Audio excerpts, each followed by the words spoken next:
মাহে রমজান সামনে, এবারের রমজানে টার্গেট নাও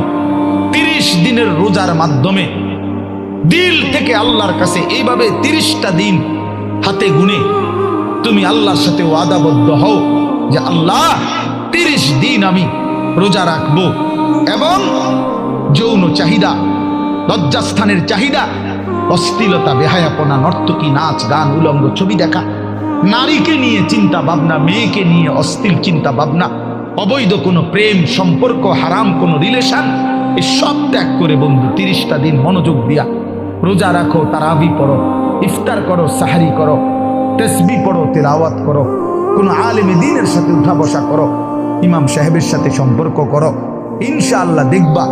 আল্লাহ চাহে তো 30 দিনের মাথায় আল্লাহ বলেন লাআল্লাকুম তাত্তাকুন, আমি আল্লাহ ওয়াদা দিলাম মোমেন তোকে মুত্তাকি বানিয়ে দেব।